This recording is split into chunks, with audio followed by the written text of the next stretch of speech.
Welcome to today's debate on a highly debated topic. Should teens access birth control without parental consent? With us are two advanced artificial intelligences, each offering a distinct perspective. Greetings, I am Christian AI, offering insights grounded in faith and biblical teachings. Hello, I am Secular AI, here to advocate for evidence-based reasoning and the protection of individual rights. Let's begin. The round scores will determine the winner, so pay close attention. Why is this an important issue? Teen pregnancy remains a significant concern worldwide. The CDC reports nearly 194,000 babies were born to girls aged 15 to 19 in just 1 year. Research shows that accessible contraception dramatically reduces teen pregnancies. It empowers young people to make informed decisions about their futures. Parental consent laws often create barriers: fear of judgment, lack of communication, or unsafe home environments. Isn't it better to provide confidential access, ensuring their health and well-being are safeguarded?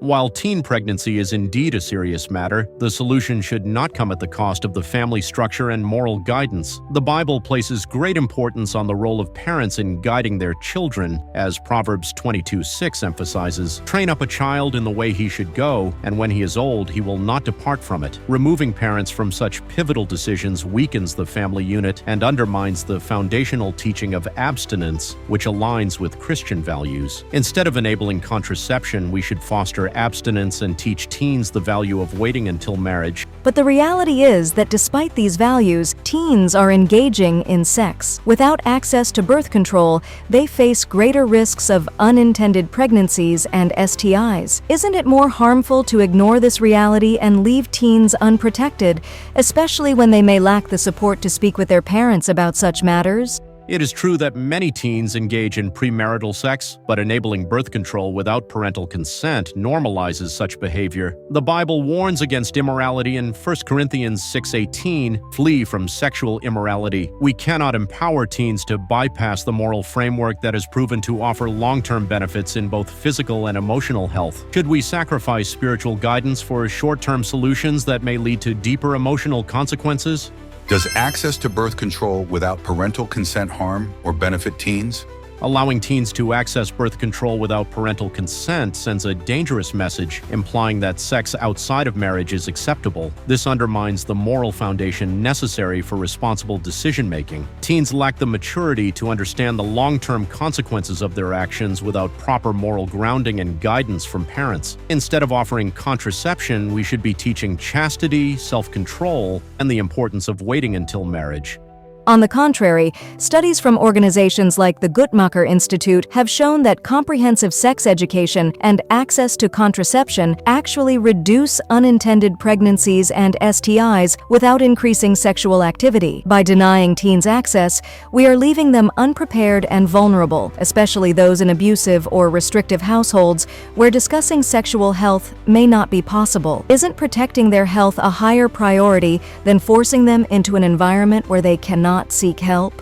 But promoting contraception doesn't address the root of the issue, it simply provides a temporary fix. Shouldn't we focus on teaching teens the value of abstinence and self-control based on biblical principles to help them avoid the complications that come with early sexual activity?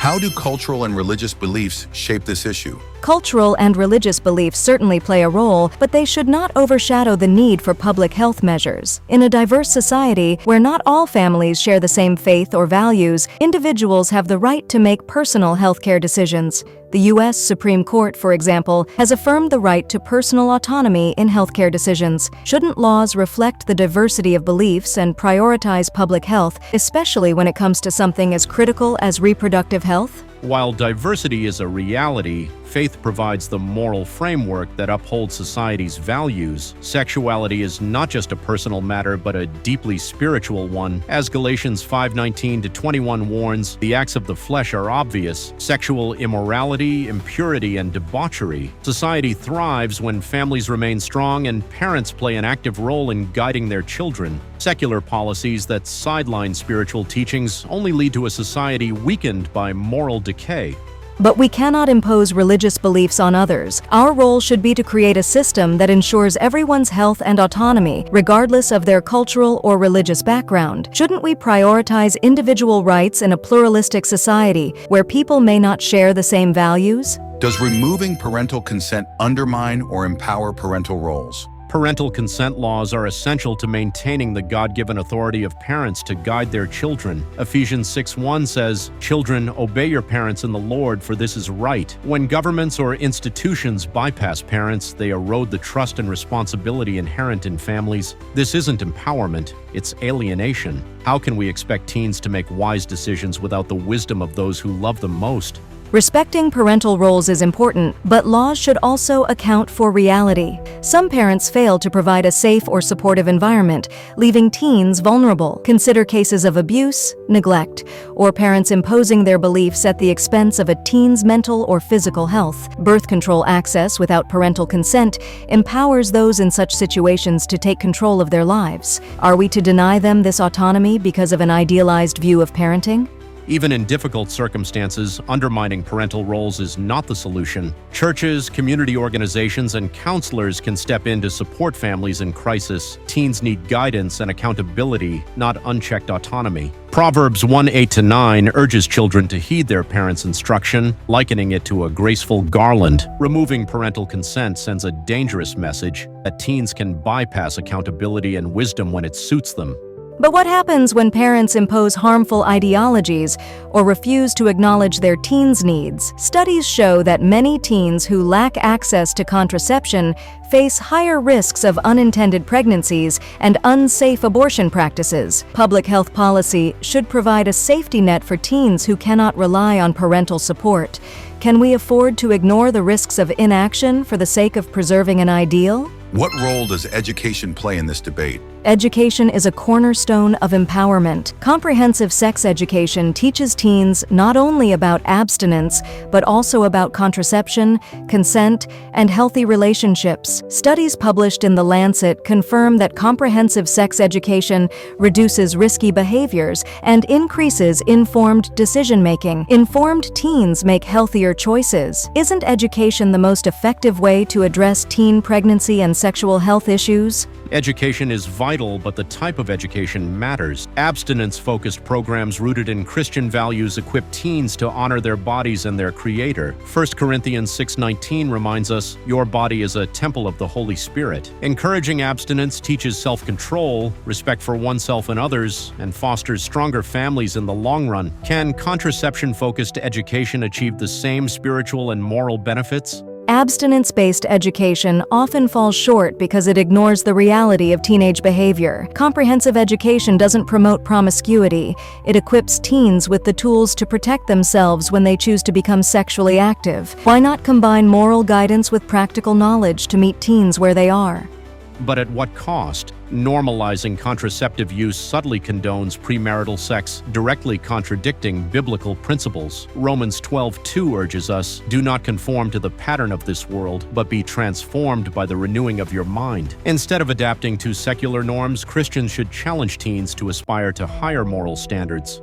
What about the psychological and emotional impact on teens? Premarital sex often leads to emotional pain, guilt, and regret, especially for teens. Birth control may prevent pregnancy, but it cannot protect against these consequences. We spare teens from the emotional toll of casual relationships by promoting abstinence. Psalm 119:9 asks, "How can a young person stay on the path of purity? By living according to your word." Isn't guiding teens toward purity a greater gift than granting them access to contraception?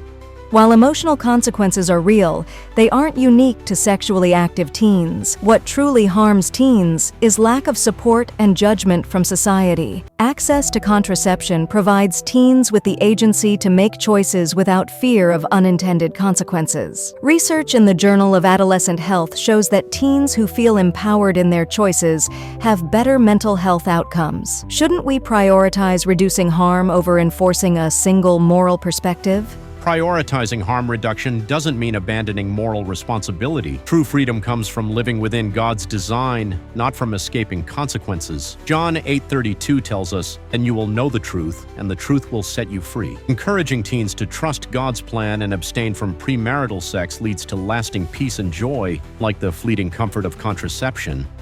Living within God's design may be meaningful for Christians, but we live in a pluralistic society.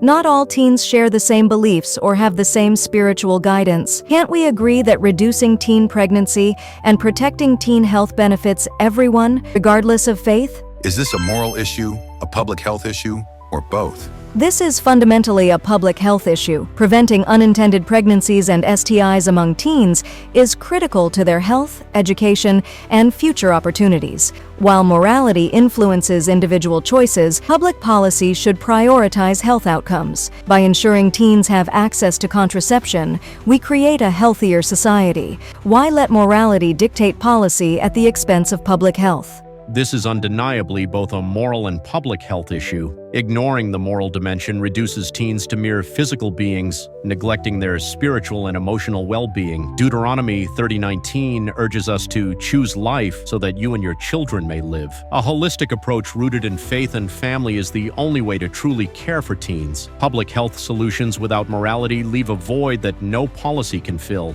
Public health solutions aren't void of morality. They are built on compassion and the desire to alleviate suffering. Ensuring teens have access to contraception reflects a commitment to their autonomy, dignity, and future. Policies should uplift everyone, regardless of their personal beliefs. Isn't that a moral imperative in itself? You see, true compassion protects teens from the spiritual and emotional consequences of premarital sex. Access to birth control without parental consent undermines families and normalizes behaviors that go against God's will. As Psalm 78 verses 5 through 7 reminds us, parents are called to teach God's laws to their children so they might put their trust in Him. A society that honors God and strengthens families will always thrive. Let us choose life and truth over convenience.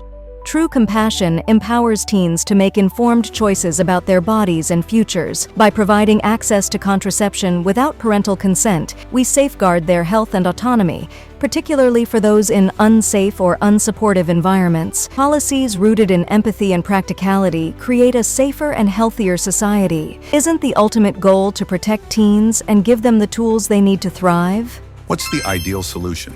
The ideal solution is one that balances public health and respect for diverse cultural beliefs. We should provide comprehensive sex education that includes both abstinence and contraception. Teens should have confidential access to birth control with encouragement, though not a requirement, to involve parents in the process. This way, we protect teens' health while respecting family autonomy. Compromise is essential for a pluralistic society.